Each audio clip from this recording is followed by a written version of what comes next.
നിങ്ങൾ പലരും ധരിച്ചു വെച്ചേക്കണത് പ്രമേഹം വന്നു കഴിഞ്ഞാല് പിന്നെ ജീവിതകാലം മുഴുവൻ മരുന്ന് കഴിക്കണം, ഇങ്ങനെ ഒരു ധാരണയുണ്ടോ? ആയുർവേദത്തില് ഈ വിഷയത്തെ പറ്റി എന്തൊക്കെയാണ് പറഞ്ഞിട്ടുള്ളതെന്നാണ് നമ്മൾ ഇന്നത്തെ വീഡിയോയിൽ പറയാനായിട്ട് ഉദ്ദേശിക്കുന്നത്. പ്രമേഹം നിങ്ങൾക്ക് ഉണ്ടെന്ന് അറിഞ്ഞു കഴിഞ്ഞാല് എല്ലാവരും ആദ്യം ചെയ്യുന്ന സംഗതി എന്താ? ചോറ് അങ്ങോട്ട് ഉപേക്ഷിക്കും, എന്നിട്ട് തേൻ ധാരാളമായിട്ട് അങ്ങോട്ട് കഴിക്കും. നാച്ചുറൽ ഷുഗർ ആണല്ലോ എന്നാണ് ധാരണ. ഇതിന്റെ കൂടെ കൃത്യമായിട്ട് കയപ്പയ്ക്ക ജ്യൂസ് അടിച്ച് കഴിക്കും. യൂട്യൂബിൽ പറഞ്ഞതനുസരിച്ചിട്ടുള്ള ഒരു കഷായം തയ്യാറാക്കി കുടിക്കും. ഇതൊക്കെ പതിവായിട്ട് നിത്യേന ചെയ്യും കുറച്ച് നാളത്തേക്ക്. എന്നിട്ട് ഷുഗർ ടെസ്റ്റ് ചെയ്തിട്ട് അത് കുറഞ്ഞു തുടങ്ങി എന്ന് കണ്ടു കഴിഞ്ഞാൽ ഈ പറഞ്ഞതൊക്കെ നിർത്തും. ഈ പരിപാടി തന്നെയാണ് ഇതിന്റെ പ്രശ്നം. ഇന്ന് നമുക്ക് ഈ വീഡിയോയില് ആയുർവേദത്തിലെ പ്രമേഹത്തിനെ പറ്റി എന്തൊക്കെയാണ് പറഞ്ഞു വെച്ചിട്ടുള്ളത്, പ്രമേഹം നിയന്ത്രിക്കുന്നതിന് സഹായകരമായ രീതിയിൽ എന്തെന്ത് ഭക്ഷണ രീതികൾ, എന്തെന്ത് ജീവിത രീതികൾ നിങ്ങൾ ശീലിക്കേണ്ടതായിട്ടുണ്ട്, അതുപോലെ തന്നെ നിങ്ങൾക്ക് ചെയ്തു നോക്കാവുന്ന ചില പൊടിക്കൈകൾ, ഇതൊക്കെ ആയുർവേദ അടിസ്ഥാന ഗ്രന്ഥങ്ങളിൽ പറഞ്ഞിട്ടുള്ളതിനെ അടിസ്ഥാനപ്പെടുത്തി നമുക്ക് ഇന്നത്തെ വീഡിയോയിൽ വിശദമായിട്ട് ചുരുക്കി വിവരിക്കാം. ഒപ്പം തന്നെ ഈ വീഡിയോ മുഴുവൻ കണ്ടു കഴിഞ്ഞാൽ നിങ്ങൾക്ക് പ്രമേഹം നിയന്ത്രിക്കുന്നതിന് സഹായകരമായ രീതിയിലുള്ള ഒരു ഡയറ്റും ലൈഫ് സ്റ്റൈലും ഇതൊക്കെ തന്നെ നിങ്ങൾക്ക് മനസ്സിലാക്കാനായിട്ട് സാധിക്കും. അതുകൊണ്ട് ഈ വീഡിയോ ശ്രദ്ധിച്ച് സ്കിപ്പ് ചെയ്യാതെ അവസാനം വരെ കാണുക. കണ്ടതിന് ശേഷം എല്ലാവർക്കും ഷെയർ ചെയ്ത് കൊടുക്കുക. വീഡിയോ ഉപകാരപ്പെടുന്നതാണെങ്കിൽ ഒന്ന് ലൈക്ക് ചെയ്യാനും കൂടെ ഓർമ്മിപ്പിക്കുകയാണ്. ഞാൻ ഡോക്ടർ സേവ്യർ. പതിപോലെ നമുക്ക് ഇന്നത്തെ വീഡിയോ ആരംഭിക്കാം. ഏറ്റവും ആദ്യമായിട്ട് നമുക്ക് ചർച്ച ചെയ്യേണ്ടത് എന്താണ് ഈ പ്രമേഹം. ഇത് കൃത്യമായിട്ട് മനസ്സിലാക്കലാണ്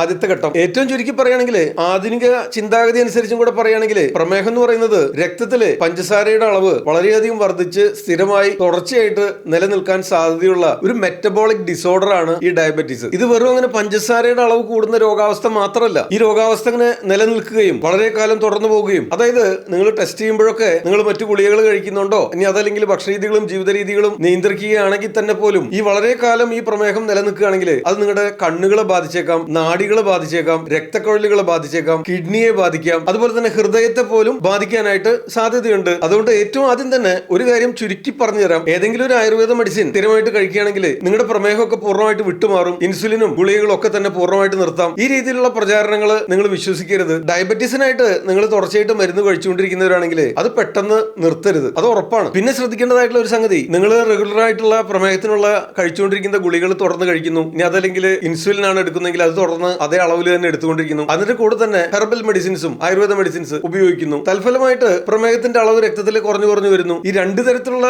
മരുന്നുകളും നിങ്ങൾ ഒരുമിച്ച് ഉപയോഗിക്കുക വഴി രക്തത്തിൽ പഞ്ചസാരയുടെ അളവ് പെട്ടെന്ന് കുറഞ്ഞു വരാം. ആ രീതിയിൽ ഹൈപ്പോഗ്ലൈസീമിയ ഒക്കെ ഉണ്ടായേക്കാം. നിങ്ങൾ രണ്ട് ചികിത്സാ സമ്പ്രദായത്തിലുള്ള ഔഷധങ്ങൾ അല്ലെങ്കിൽ ഭക്ഷണ രീതികൾ, ജീവിത രീതികളൊക്കെ തുടരുന്നോണ്ട് യാതൊരു വിരോധമില്ല. പക്ഷേ നിങ്ങൾ കൃത്യമായിട്ട് ട്രാക്ക് ചെയ്യണം, ഷുഗറിന്റെ അളവ് പരിശോധിച്ചുകൊണ്ടിരിക്കണം. രക്തത്തിൽ പഞ്ചസാരയുടെ അളവ് കുറയുന്നതിനനുസരിച്ച് ഇപ്പൊ നിങ്ങൾ ഉദാഹരണത്തിന് ഇൻസുലിൻ എടുത്തുകൊണ്ടിരിക്കുന്നവരാണെങ്കിൽ ആ ഇൻസുലിന്റെ അളവ് ക്രമേണ കുറച്ച് കൊണ്ടുവരണം. രണ്ടും ഒരേ അളവിൽ ഉപയോഗിക്കുക. അതുവഴിയായിട്ട് പെട്ടെന്ന് പ്രമേഹം കുറയുന്നതിനുള്ള സാധ്യതയുണ്ട്. മറ്റൊരു കൂട്ടര് ഒരുപാട് പലതരത്തിലുള്ള സപ്ലിമെന്റ്സ് ഒക്കെ ഉപയോഗിക്കുന്നവരുണ്ട്. ഇതും പ്രമേഹത്തിനായിട്ട് നിങ്ങൾ ഉപയോഗിച്ചുകൊണ്ടിരിക്കുന്ന മെഡിസിൻസുമായിട്ട് ഇന്ററാക്ഷൻസ് ഉണ്ടാകാൻ സാധ്യതയുണ്ട്. അത് നിങ്ങളുടെ കിഡ്നിയുടെ പ്രവർത്തനത്തെ ബാധിച്ചേക്കാം. ഇനി നമുക്ക് പ്രധാന വിഷയത്തിലേക്ക് വരാം. അതായത് അടിസ്ഥാന ആയുർവേദ ഗ്രന്ഥങ്ങളായിട്ടുള്ള ചരക സംഹിതയിലും സുശ്രുത സംഹിതയിലും അഷ്ടാംഗഹൃദയത്തിലും ഒക്കെ പറഞ്ഞിട്ടുള്ളതിനെ അടിസ്ഥാനപ്പെടുത്തി പ്രമേഹം എന്താണെന്ന് നമുക്ക് ഇനി ചുരുക്കി വിവരിക്കാം. ഇത്തരത്തിലുള്ള ഗ്രന്ഥങ്ങളിൽ പറഞ്ഞു വെച്ചിട്ടുള്ളതനുസരിച്ച് പ്രമേഹ രോഗം നമ്മളെ ബാധിക്കുമ്പോൾ അത് പ്രധാനമായിട്ടും നമ്മുടെ കഫദോഷത്തെയും ക്ലേദത്തെയും മൂത്രവഹ സ്രോതസ്സിനെയും മേധോധാതുവിനെയും നമ്മുടെ അഗ്നിബലത്തെയും ദഹനശക്തിയെയും അത് ബാധിക്കുന്നുണ്ട്. പ്രധാനമായിട്ടും ഈ 5 ഏരിയാസിലാണ് പ്രമേഹം നമ്മുടെ ശരീരത്തെ ബാധിക്കുന്നത്. ഇവിടെ എടുത്തു പറയേണ്ട ഒരു ഇൻട്രസ്റ്റിംഗ് പോയിന്റ്, ആയുർവേദ ശാസ്ത്രത്തില് ഈ പ്രമേഹത്തെ മാത്രമല്ല എന്തെന്ത് രോഗാവസ്ഥകൾ ഉണ്ടെങ്കിലും ആ രോഗാവസ്ഥയെ മാത്രമല്ല ഫോക്കസ് ചെയ്യുന്നത്, കോൺസെൻട്രേറ്റ് ചെയ്യുന്നത്, ആ രോഗാവസ്ഥ എന്തുകൊണ്ടാണ് ആ വ്യക്തിയിൽ സംജാതമായത്, അതിനുണ്ടായിട്ടുള്ള കാരണങ്ങൾ എന്തൊക്കെയാണ്, ഇത് പഠിക്കുകയാണ് ഏറ്റവും പ്രധാനമായിട്ട് എല്ലാ രോഗാവസ്ഥകളിലും ആയുർവേദം ചെയ്തു പോരുന്നത്. പ്രമേഹത്തിൽ മാത്രമല്ലെന്നർത്ഥം. അപ്പൊ നമ്മൾ കൺസൾട്ടേഷൻ സമയത്ത് ഈ രോഗികളുമായിട്ട് സംസാരിക്കുമ്പോൾ നമ്മൾ തുടർച്ചയായിട്ട് ചോദ്യങ്ങൾ ചോദിക്കുമ്പോൾ നമുക്ക് മനസ്സിലാക്കാം അവർ വളരെ കാലമായിട്ട് അമിതമായിട്ടുള്ള ആഹാര സാധനങ്ങൾ കഴിച്ചിരുന്നു, അമിതമായിട്ട് അരിയും മധുരപലഹാരങ്ങളും ബേക്കറി സാധനങ്ങളും അമിതമായിട്ട് തുടർച്ചയായിട്ട് ഉപയോഗിച്ചിരുന്നു. കൂടെ ഇടയ്ക്കിടയ്ക്ക് ഇങ്ങനെ സ്നാക്സ് ഒക്കെ കഴിക്കുക, എന്തെങ്കിലുമൊക്കെ കഴിച്ചുകൊണ്ടിരിക്കുന്ന ശീലക്കാരായിരുന്നു, പകൽ ഉറങ്ങുന്ന ശീലക്കാരായിരുന്നു, വ്യായാമം അശേഷം ഇല്ലാത്തവരായിരുന്നു, അമിത ശരീരഭാരം ഉള്ളവരായിരുന്നു, യാതൊരു ജീവിതചര്യകളും ചിട്ടകളും അശേഷം പാലിക്കാത്തവരായിരുന്നു. ഇങ്ങനെ ഒന്നൊന്നായിട്ട് ഇവർ പറയും കൺസൾട്ടേഷൻ വരുന്ന സമയത്ത്. ഇപ്പറഞ്ഞ സംഗതികളെല്ലാം തന്നെ ഇതിലേതെങ്കിലും കുറച്ച് സംഗതികളോ എല്ലാം തന്നെയോ ഒക്കെ മാറിയും മറിഞ്ഞും ഒക്കെ പ്രമേഹ രോഗത്തിനുള്ള കാരണമായിട്ട് അടിസ്ഥാന ആയുർവേദ ഗ്രന്ഥങ്ങളിൽ പറഞ്ഞു വെച്ചിട്ടുണ്ട്. അതുകൊണ്ടൊക്കെ തന്നെ ആയുർവേദത്തെ സംബന്ധിച്ച് ഒരു രോഗാവസ്ഥ ചികിത്സിക്കുക എന്ന് പറഞ്ഞാല് നേരെ ഗുളികകൾ നിശ്ചയിക്കുക എന്നുള്ളതല്ല. ആ രോഗാവസ്ഥ എന്തുകൊണ്ട് സംജാതമായി എന്ന് മനസ്സിലാക്കിയിട്ട് ലൈഫ് സ്റ്റൈൽ കറക്ഷൻ, ഒപ്പം തന്നെ നിങ്ങൾ ശീലിച്ചു പോരുന്ന ഒരു തെറ്റായ ഭക്ഷണരീതിയാണ്, ആ തെറ്റായ ഭക്ഷണരീതി വഴിയാണ് നിങ്ങൾക്ക് ഈ പ്രത്യേക രോഗാവസ്ഥ സംജാതമായിട്ടുള്ളതെന്ന് മനസ്സിലായാൽ ആ ഭക്ഷണ രീതികളിൽ മാറ്റം വരുത്തണം, ആ ജീവിത രീതികളിൽ മാറ്റം വരുത്തണം. പ്രമേഹം നിയന്ത്രിക്കുന്നതിനെ പറ്റി പറയുമ്പോൾ ആയുർവേദ ശാസ്ത്രത്തിൽ പറഞ്ഞിട്ടുള്ള ഒരു 3 പ്രധാന കാര്യങ്ങൾ, ഇത് 3ഉം പരസ്പരം ബന്ധപ്പെട്ട് കിടക്കുന്നു എന്നുള്ളതുകൊണ്ട് ഇതൊരു ഗോൾഡൻ ട്രയാങ്കിൾ എന്ന് വേണമെങ്കിൽ വിശേഷിപ്പിക്കാം. കാരണം ഇത് 3ഉം ഒരുപോലെ പ്രധാനപ്പെട്ടതാണ്, ബന്ധപ്പെട്ട് കിടക്കുന്നു. ഏറ്റവും ആദ്യം എടുത്ത് പറയണമെങ്കിൽ ആഹാര രീതികൾ, ഭക്ഷണം തന്നെ. അമിത ഭോജനം, അധ്യശനം, നിങ്ങളുടെ ദേഹപ്രകൃതിക്ക് അനുയോജ്യമല്ലാത്ത ഭക്ഷണങ്ങൾ കഴിക്കുക,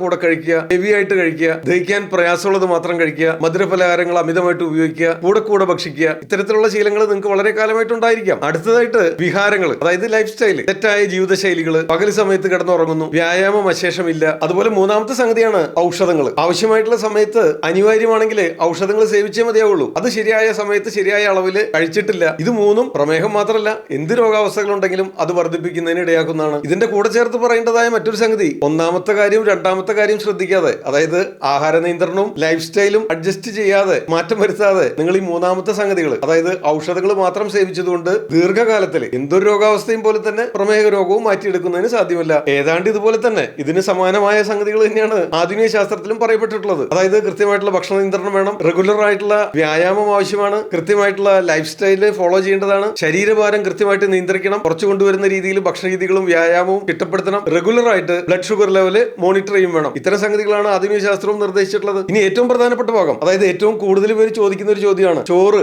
അരിയാഹാരം പൂർണ്ണമായിട്ട് ഉപേക്ഷിക്കേണ്ടതുണ്ടോ? ഇത് പലപ്പോഴും പലരും ചോദിക്കാറുണ്ട്. കാരണം നിങ്ങൾക്ക് വളരെ ഇഷ്ടമായിരിക്കും അരി ഒരു രാത്രി വെള്ളത്തിലിട്ട് കുതിർത്തെടുത്ത് പിറ്റേന്ന് അരച്ച് സൂക്ഷിച്ച് പുളിപ്പിച്ച് തയ്യാറാക്കുന്ന ഇഡ്ഡലിയും ദോശയുടെ ഒക്കെ ആരാധകരായിരിക്കാം നിങ്ങൾ. അപ്പൊ അരിയാഹാരം പൂർണ്ണമായിട്ട് ഒഴിവാക്കുക, ഇനി അതല്ലെങ്കിൽ ചോറും കഞ്ഞിയൊക്കെ പൂർണ്ണമായിട്ട് ഒഴിവാക്കുക എന്ന് പറഞ്ഞാൽ നിങ്ങൾക്ക് സാധിക്കുന്നുണ്ടാവില്ല. അതിന്റെ ആവശ്യമില്ല ഒട്ടുമിക്ക കണ്ടീഷൻസിലും. ഈ ചോറ് കഴിക്കുകയാണെങ്കിൽ നിങ്ങൾ ശ്രദ്ധിക്കേണ്ട സംഗതി എന്ന് പറഞ്ഞു കഴിഞ്ഞാൽ അതിന്റെ അളവ്, തവണകൾ, രണ്ട് മീൽസ് തമ്മിലുള്ള സമയദൈർഘ്യം, ഇതിന്റെ കൂടെ കഴിക്കുന്ന സംഗതികൾ എന്തുമാത്രം അളവിലെടുക്കണം, ഇതൊക്കെ തന്നെ വളരെ പ്രധാനപ്പെട്ടതാണ്. അതായത് ഇതുവരെ നിങ്ങൾ ഒരു കിണ്ണം ചോറും അല്പം കറികളുമാണ് എടുത്തിരുന്നെങ്കിൽ നിങ്ങൾക്ക് പലപ്പോഴും പലയിടത്തും കേട്ടിട്ടുണ്ടാവും ഈ ചോറിന് പകരം പച്ചക്കറികളും കറികൾക്ക് പകരം ചോറും എടുക്കുക. ചെറിയൊരു പോർഷൻ ചോറ്, അത് വേണമെങ്കിൽ നിർബന്ധമാണെങ്കിൽ ഉച്ച സമയത്ത് മാത്രം കഴിക്കാം. അതിന്റെ കൂടെ ധാരാളം പച്ചക്കറികൾ, ഇലക്കറികൾ, നന്നായിട്ട് വേവിച്ച പച്ചക്കറികൾ ധാരാളമായിട്ട് കഴിക്കുക. കോവയ്ക്കയും പാവയ്ക്കയും ചേരയിലയും മുരിങ്ങയിലയും ചുക്കുർമാണിച്ചീരയും പലതരത്തിലുള്ള ഇലക്കറികൾ, പലതരത്തിലുള്ള പച്ചക്കറികൾ ധാരാളമായിട്ട് കഴിക്കുക. അല്പം ചോറും അതിന്റെ കൂടെ കഴിക്കുക. 3 കൃത്യമായ ഇടവേളകളിൽ ബ്രേക്ക്ഫാസ്റ്റ്, ലഞ്ച്, ഡിന്നർ കൃത്യമായിട്ട് സമയനിഷ്ഠയോടുകൂടെ അതാത് സമയത്ത് കഴിക്കുന്ന ശീലമാക്കുക. ഡിന്നറൊക്കെ വളരെ നേരത്തെ കഴിക്കുക, ലൈറ്റ് ആയിട്ട് കഴിക്കുക. ഡിന്നർ കഴിഞ്ഞ് കുറച്ച് സമയം നടക്കുക, പകൽ സമയത്ത് ഉറങ്ങാതിരിക്കുക, രാത്രി കാലങ്ങളിൽ ഒരു 8 മണിക്കൂർ കൃത്യമായിട്ട് ഉറങ്ങുക. നിങ്ങൾക്ക് ചീരയിലെയും ക്യാബേജും കോളിഫ്ലവറും വെണ്ടയ്ക്കയും പാവയ്ക്കയും മുരിങ്ങയിലെയും പച്ചപ്പയറും കൊത്തമരയും ബീൻസും മുതിരയും ചെറുപയറും ഇതൊക്കെ തന്നെ ധാരാളമായിട്ട് കഴിക്കാവുന്നതാണ്. യാതൊരു നിയന്ത്രണങ്ങളും വേണ്ട. അതുപോലെ തന്നെ നിങ്ങൾക്ക് നിർബന്ധമാണെങ്കിൽ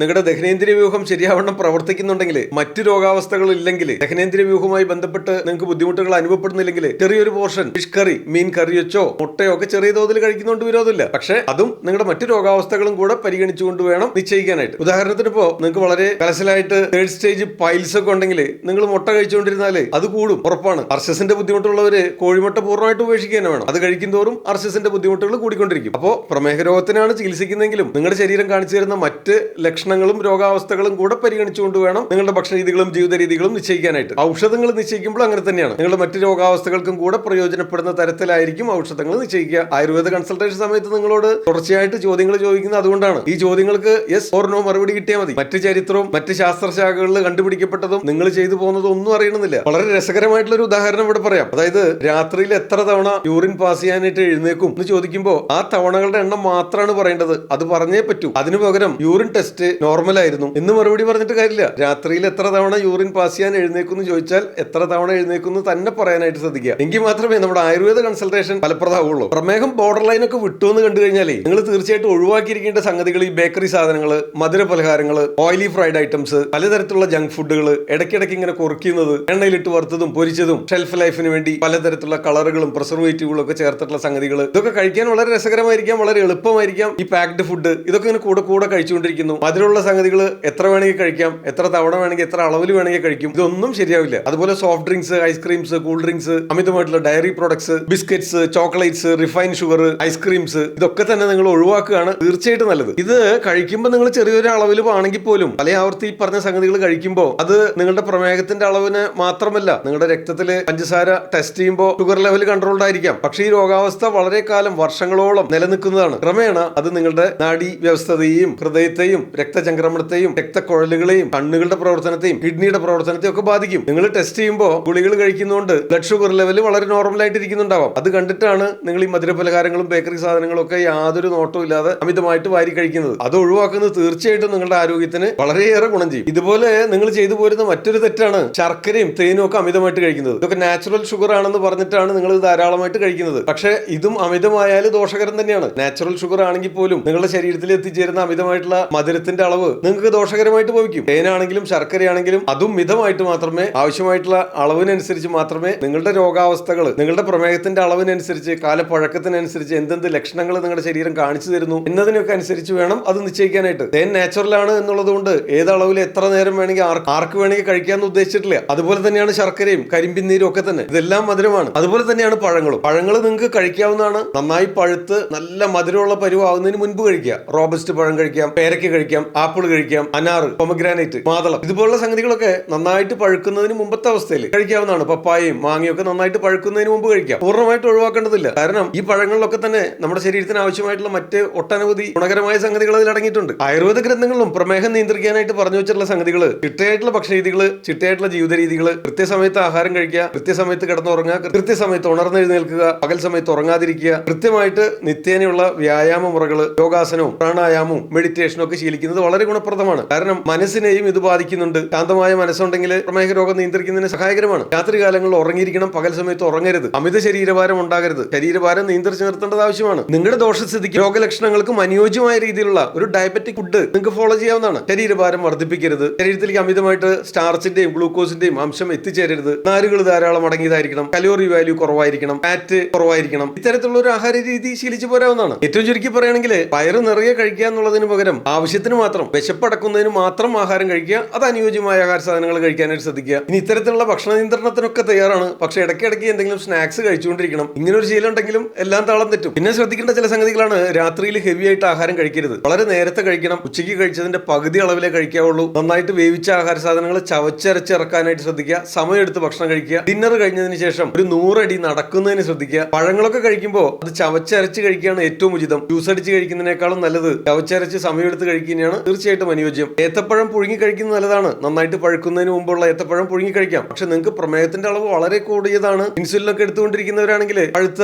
പുഴുങ്ങിയ ഏത്തപ്പഴം ഒന്നും കഴിക്കാൻ പാടുള്ളതല്ല. ബോർഡർ ലൈൻ ഷുഗർ ഒക്കെ ആണെങ്കിൽ നിങ്ങൾക്ക് ഏത്തപ്പഴം ദിവസേന ഒരെണ്ണമൊക്കെ കഴിക്കുന്നതുകൊണ്ട് വിരോധമില്ലാതെ നന്നായിട്ട് പഴുത്തത് പുഴുങ്ങിയെടുത്ത് കഴിക്കാം. പ്രമേഹ രോഗ ചികിത്സയ്ക്കായിട്ട് പറയുന്ന ഔഷധങ്ങളെ പറ്റി പറയുമ്പോൾ ആയുർവേദത്തിൽ ഒട്ടനവധി ഔഷധങ്ങൾ പറയുന്നുണ്ട്. കാരണം പ്രമേഹം എന്ന് പറയുന്ന ഒറ്റ രോഗാവസ്ഥയായിട്ടല്ല ആയുർവേദം കാണുന്നത്. 20 തരത്തിൽ ക്ലാസിഫൈ ചെയ്തിട്ടുണ്ട്. ഇതിന് പൂർവ്വരൂപങ്ങൾ വരുന്നതിന് മുൻപ് ശരീരം കാണിച്ചു തരുന്ന ലക്ഷണങ്ങൾ, പിന്നെ വാദികമായിട്ട്, കഫജമായിട്ട്, പൈത്തികമായിട്ടൊക്കെ ക്ലാസിഫൈ ചെയ്ത് വെച്ചിട്ടുണ്ട്. വാദിക പ്രമേഹം അസാധ്യമാണെന്ന് പറഞ്ഞിട്ടുണ്ട്. സുഖസാധ്യമായിട്ടുള്ള പ്രമേഹങ്ങൾ, വ്യാപ്യമായിട്ടുള്ള, അതായത് ഔഷധം കൊണ്ടും ജീവിതചര്യ കൊണ്ടും ഭക്ഷണ നിയന്ത്രണം കൊണ്ടും നിയന്ത്രിച്ച് നിർത്താവുന്ന പ്രമേഹം, ഇങ്ങനെ പലതരത്തിൽ ക്ലാസിഫൈ ചെയ്തിട്ടുള്ള വലിയൊരു ഏരിയ തന്നെയാണ് പ്രമേഹ രോഗ ചികിത്സ ആയുർവേദത്തെ സംബന്ധിച്ച്. അപ്പോ ഈ 20 തരത്തിലുള്ള പ്രമേഹം ബാധിക്കാൻ സാധ്യതയുള്ളതുകൊണ്ട് ഏതെങ്കിലും ഒരു ഗുളിക എല്ലാവർക്കും കഴിച്ചാലും പ്രമേഹം കുറയും. അതല്ലെങ്കിൽ ഏതെങ്കിലും ഒരു പ്രത്യേക ഭക്ഷണം അല്ലെങ്കിൽ ഏതെങ്കിലും ഒരു ഇല അരച്ചത് കഴിക്കുകയാണെങ്കിൽ എല്ലാവരുടെയും എല്ലാ പ്രമേഹവും മാറും. ഇത് തെറ്റാണ്. ഇത് നിങ്ങൾ മനസ്സിലാക്കിയിരിക്കണം. അതുപോലെ തന്നെ പ്രമേഹത്തിന് ഔഷധങ്ങൾ നിശ്ചയിക്കുമ്പോൾ പ്രത്യേകം ശ്രദ്ധിക്കാറുള്ള സംഗതികൾ നിങ്ങളുടെ കിഡ്നി രോഗാവസ്ഥകൾ, കരൾ സംബന്ധമായിട്ടുള്ള രോഗാവസ്ഥകൾ, ഗർഭിണികളാണോ, പ്രായമായവരാണോ, വളരെ കാലമായിട്ട് ഇൻസുലിൻ ഉപയോഗിച്ചുകൊണ്ടിരിക്കുന്നവരാണോ, നിങ്ങളുടെ ദഹനശക്തി, നിങ്ങളുടെ ശരീരഭാരം, നിങ്ങളുടെ മറ്റ് രോഗാവസ്ഥകൾ, ഇതൊക്കെ തന്നെ പ്രത്യേകം ശ്രദ്ധിക്കേണ്ടതാണ് പ്രമേഹ രോഗ ചികിത്സയിൽ. പ്രമേഹ രോഗം നിയന്ത്രിക്കുന്നതിന് സഹായകരമായ രീതിയിൽ നിങ്ങൾക്ക് ഭക്ഷണത്തിൽ ഉൾപ്പെടുത്താവുന്ന ചില സംഗതികളോട് പറയാം. ഏറ്റവും ആദ്യം എടുത്തു പറയേണ്ടത് പാവയ്ക്ക തന്നെയാണ്. കൈപ്പയ്ക്ക, ബിറ്റർ ഗോഡ്. ഇത് ജ്യൂസ് അടിച്ച് കഴിക്കാം, പച്ചയ്ക്ക് ചവച്ചരച്ച് കഴിക്കാം, ഇനി വേവിച്ച് കഴിക്കാം, തോരൻ വെച്ച് കഴിക്കാം. ഏത് രീതിയിൽ കഴിക്കുകയാണെങ്കിലും പാവയ്ക്ക കഴിക്കുന്നത് എല്ലാത്തരം പ്രമേഹ രോഗികൾക്കും പൊതുവെ നല്ലതാണ്. പക്ഷെ നിങ്ങൾ പതിവായിട്ട് 2-3 നേരമൊക്കെ ഇൻസുലിൻ എടുത്തുകൊണ്ടിരിക്കുന്നവരാണെങ്കിൽ കണ്ണടച്ച് ഏതളവിൽ നിത്യേനയും കൈപ്പയ്ക്ക പോലും കഴിച്ചാൽ പ്രമേഹത്തിന്റെ അളവ് കുറഞ്ഞു വരും. അപ്പൊ അതുകൊണ്ട് കൃത്യമായിട്ട് മോണിറ്റർ ചെയ്തിട്ട് ഇൻസുലിന്റെ അളവ് കുറച്ചു കൊണ്ടുവരണം. ആ രീതിയിൽ മാത്രമേ അത് ശീലിക്കാൻ പാടുള്ളൂ. അതുപോലെ നിങ്ങൾക്ക് അടുക്കളയിൽ നിന്ന് കിട്ടുന്ന മറ്റൊരു സംഗതിയാണ് ഉലുവ. ഉലുവ ഭക്ഷണത്തിൽ കൂടുതലായിട്ട് ഉൾപ്പെടുത്തുന്നത് തീർച്ചയായിട്ടും നല്ലത് തന്നെയാണ്. ഇനി നിങ്ങൾക്ക് അത് കൂടുതൽ കഴിക്കാൻ തയ്യാറാണെങ്കിൽ, പ്രത്യേകിച്ച് കഫജപ്രമേഹത്തിലൊക്കെ ആണെങ്കിൽ ഒരു 2 ടീസ്പൂൺ ഉലുവ, അതല്ലെങ്കിൽ ഒരു ടേബിൾ സ്പൂൺ ഉലുവ നന്നായിട്ട് കഴുകി ഒരു ഗ്ലാസ് ഇളം ചൂടുവെള്ളത്തിൽ ഒരു രാത്രി മുഴുവൻ ഇട്ട് വെക്കുക. പിറ്റേന്ന് രാവിലെ വെറും വയറ്റില് ആ ഉലുവ ചവച്ചരച്ച് ആ മീത വെള്ളം കുടിക്കുക. ഇത് പതിവായിട്ട് ശീലിക്കുന്നത് പ്രമേഹ രോഗം നിയന്ത്രിച്ച് നിർത്തുന്നതിന് പൊതുവെ സഹായകരമാണ്. ബോർഡർ ലൈൻ ഷുഗർ ഒക്കെ ആണെങ്കിൽ ഈ പറഞ്ഞ പാവക്കയുടെ ഉപയോഗവും ഉലുവയുടെ ഉപയോഗമൊക്കെ നിങ്ങൾക്ക് ശീലിച്ച് നോക്കാവുന്നതാണ് ആരംഭഘട്ടത്തിൽ. അതുപോലെ നിങ്ങൾ പലരും കേട്ടിട്ടുള്ള ഒരു ഔഷധ സസ്യമായിരിക്കും ചക്കരക്കൊല്ലി. ജിംനെമ സിൽവെസ്ട്ര എന്നാണ് ഇതിന്റെ ബൊട്ടാനിക്കൽ നെയിം, ഇംഗ്ലീഷ് നെയിം. ഇതിന്റെ ചൂർണവും ക്യാപ്സ്യൂളൊക്കെ വാങ്ങിക്കാനായിട്ട് കിട്ടും. ഇത് നിങ്ങൾക്ക് ശീലിക്കുന്നതുകൊണ്ട് വിരോധമൊന്നുമില്ല. പക്ഷേ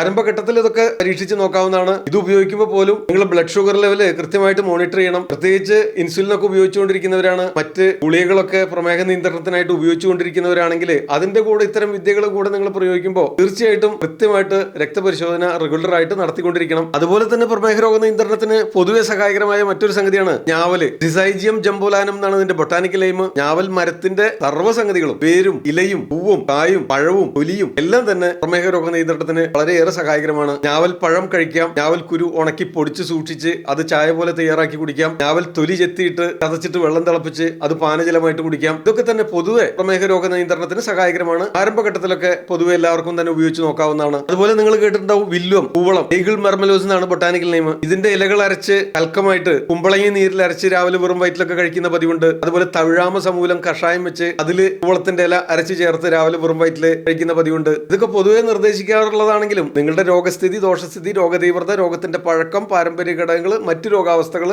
അഗ്നിബലം എന്തുമാത്രം ശരീരത്തെ ബാധിച്ചിട്ടുണ്ട്, ഇത്തരം ഘടകങ്ങളൊക്കെ പരിഗണിച്ചുകൊണ്ട് വേണം നിങ്ങളുടെ ഔഷധങ്ങൾ നിശ്ചയിക്കാനായിട്ട്. ഇനി ഔഷധങ്ങളുടെ പ്രയോഗത്തിനെ പറ്റി പറയുമ്പോൾ ഒരുപാട് ആയുർവേദ ഔഷധങ്ങളുണ്ട്. നിങ്ങളുടെ ശരീരപ്രകൃതി, ദോഷസ്ഥിതി അനുസരിച്ചാണ് അവ തിരഞ്ഞെടുക്കുന്നത്. ഒരു 100 കണക്കിന് ഔഷധങ്ങളുടെ പേര് ഇവിടെ പറയാം. പക്ഷേ ഇത് ഏതെങ്കിലും ഒന്ന് പറ്റിയില്ലെങ്കിൽ അടുത്ത് ഉപയോഗിക്കുക, ഇനി അതല്ലെങ്കിൽ ഇതെല്ലാം കൂടെ ഉപയോഗിക്കുക, അങ്ങനെയല്ല. നേരത്തെ പറഞ്ഞല്ലോ 20 തരത്തില് പ്രമേഹം ക്ലാസിഫൈ ചെയ്തിട്ടുണ്ട്. നിങ്ങളുടെ ശരീരം കാണിച്ചു തരുന്ന ലക്ഷണങ്ങൾ, തലമുടി മുതൽ പാദം വരെ ശരീരത്തിൽ കാണുന്നതായ ലക്ഷണങ്ങൾ പഠിച്ച് അപഗ്രഥിച്ച് അതിന് വേണ്ടതായ ഒരു സെറ്റ് ഔഷധങ്ങൾ നിശ്ചയിക്കുകയാണ് ചെയ്യുന്നത്. അല്ലാതെ ഏതെങ്കിലും ഒരു ഗുളിക മാത്രം, അതല്ലെങ്കിൽ ഏതെങ്കിലും ഒരു കഷായം മാത്രം, അതല്ലെങ്കിൽ ഏതെങ്കിലും ഒരു ഇല അരച്ച് കഴിക്കുക, ഏതെങ്കിലും ഒരു ചൂർണം മാത്രം വെള്ളം തിളപ്പിച്ച് കുടിക്കുക, ഇതുകൊണ്ട് എല്ലാതരം പ്രമേഹങ്ങളും ഏത് അളവിലുള്ളതും മാറ്റിക്കളയാന്നൊന്നും ഒരിക്കലും തെറ്റിദ്ധരിക്കരുത്. പൊതുവെ ഉപയോഗിച്ച് വരാറുള്ള ഔഷധങ്ങളെ പറ്റി പറയുമ്പോൾ നിശാഗതകാതി കഷായം, ചന്ദ്രപ്രഭ ഗുളിക, ത്രിഫല ചൂർണം, ഇതൊക്കെ സാധാരണയായിട്ട് ഉപയോഗിക്കാറുള്ളതിൽ ചില ഔഷധങ്ങളാണ്. അതുപോലെ ആര്യവേപ്പ്, ഏകനായകം, പിന്നെ ഒരുപാട് ഔഷധദ്രവ്യങ്ങൾ പ്രമേഹ രോഗ ചികിത്സയ്ക്കായിട്ട് ആവശ്യം വരുന്നതാണ്. പലപ്പോഴും നിങ്ങൾക്ക് തെറ്റുപറ്റാറുള്ള ഒരു സംഗതി, നിങ്ങൾ ഗുളികകളും ഇൻസുലിനും ഒക്കെ ഉപയോഗിച്ചുകൊണ്ടിരിക്കുന്നവരായിരിക്കും. അതിന്റെ കൂടെ ആയുർവേദം സേഫ് ആണ് എന്നുള്ളത് കൊണ്ട് അതും കൂടെ കഴിക്കുന്നു. ഇപ്പൊ പ്രമേഹം പെട്ടെന്ന് കുറഞ്ഞു വരാനായിട്ട് സാധ്യതയുണ്ട്. അപ്പൊ അതുകൊണ്ട് ഇത്തരത്തിലുള്ള ഗുളികകളും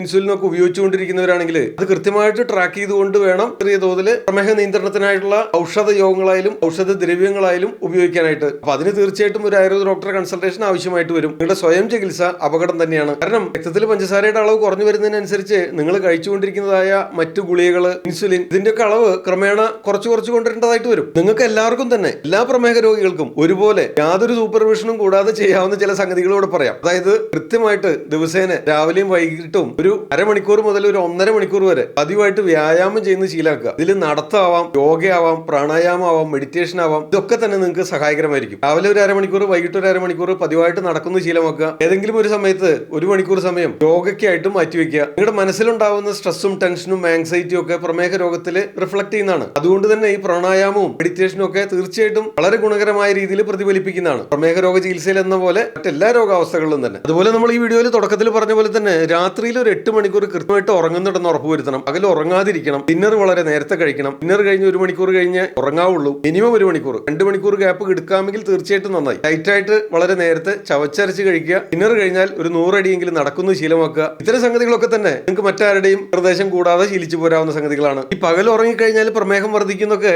ആയുർവേദ ശാസ്ത്രത്തിൽ മാത്രം പറഞ്ഞു വെച്ചിട്ടുള്ള സംഗതിയാണ്. ഇനിയും മറ്റു പഠനങ്ങൾ നടക്കേണ്ടതായിട്ടിരിക്കുന്നു. ആയുർവേദത്തിൽ ഇത് 5000-ൽ പരം വർഷങ്ങൾക്ക് മുമ്പ് വ്യക്തമായിട്ട് പറഞ്ഞിട്ടുണ്ട്. കാരണം വ്യക്തമാക്കി തരാം. പകൽ സമയത്ത് കിടന്നുറങ്ങിക്കഴിഞ്ഞാൽ ശരീരത്തിൽ കഫദോഷം വർദ്ധിക്കും. കഫദോഷം വർദ്ധിച്ചാൽ പ്രമേഹ രോഗം വർദ്ധിക്കും, അമിത ശരീരഭാരം ഉണ്ടാവും. ഇതൊക്കെ തന്നെ പരസ്പരം ബന്ധപ്പെട്ട് കിടക്കുന്ന സംഗതികളാണ്. അതുകൊണ്ട് പകലുറക്കം തീർച്ചയായിട്ടും ഒഴിവാക്കേണ്ടതാണ്. പ്രമേഹ രോഗം പിടിപെട്ടവരാണെങ്കിൽ ഇനി പറയുന്ന തരത്തിലുള്ള രോഗാവസ്ഥകൾ നിങ്ങളെ ബാധിച്ചിട്ടുള്ളവരാണെങ്കിൽ പ്രത്യേകം ശ്രദ്ധിക്കണം. അതുപോലെ തന്നെ ഗർഭിണികള്, മുലയൂട്ടുന്ന അമ്മമാര്, പ്രായാധിക്യമുള്ളവര്, കിഡ്നി സംബന്ധമായ രോഗാവസ്ഥകളുള്ളവര്, കരൾ സംബന്ധമായ രോഗാവസ്ഥകൾക്ക് ചികിത്സ അളിക്കുന്നവര്, ഇൻസുലിനും പലതരത്തിലുള്ള ഗുളികകളും ഒക്കെ ഉപയോഗിച്ചുകൊണ്ടിരിക്കുന്നവര്, ഇവരൊക്കെ തന്നെ പ്രത്യേകം സൂക്ഷിച്ച് ശ്രദ്ധിച്ച് വേണം ഔഷധങ്ങൾ ഉപയോഗിക്കാനായിട്ട്. വീഡിയോന്റെ ആരംഭത്തിൽ പറഞ്ഞ പോലെ നിങ്ങൾ ശ്രദ്ധിക്കേണ്ടതായിട്ടുള്ള ഒരു ഗോൾഡൻ റൂൾ കൂടെ പറഞ്ഞുതരാം. അതായത് പ്രമേഹം ചെക്ക് ചെയ്യുന്നത് മാത്രം പോരാ, നിങ്ങളുടെ കിഡ്നിയുടെ പ്രവർത്തനം മോണിറ്റർ ചെയ്യേണ്ടതാണ്, കരളിന്റെ പ്രവർത്തനം മോണിറ്റർ ചെയ്യേണ്ടതാണ്. അതുപോലെ നിത്യേന വ്യായാമം വേണം. ചോറ് പൂർണ്ണമായിട്ട് ഒഴിവാക്കേണ്ടതില്ല, ചെറിയൊരു പോർഷൻ കഴിക്കാവുന്നതാണ്. നന്നായിട്ട് പഴുക്കാത്ത പഴവർഗ്ഗങ്ങൾ ഭക്ഷണത്തിൽ ഉൾപ്പെടുത്തേണ്ടതാണ്. പകൽ ഉറങ്ങരുത്. ഡിന്നർ നേരത്തെ ആക്കണം, ലൈറ്റ് ആയിട്ട് കഴിക്കണം. ഡിന്നർ കഴിഞ്ഞാൽ നടക്കണം. ഇടയ്ക്കിടയ്ക്കുള്ള സ്നാക്കിംഗ് ഒഴിവാക്കണം. കൃത്യമായ ഇടവേളകളിൽ മാത്രം കഴിക്കുന്നുണ്ടെന്ന് ഉറപ്പുവരുത്തുക. ഉലുവയും അതുപോലെ തന്നെ പാവയ്ക്കൊക്കെ നിങ്ങൾക്ക് കിച്ചണിൽ തന്നെ കിട്ടുന്ന സംഗതിയാണ്. ഇത് നിത്യേന ഭക്ഷണത്തിൽ ഉൾപ്പെടുത്താവുന്നതാണ്. പച്ചക്കറികൾക്ക് കൂടുതൽ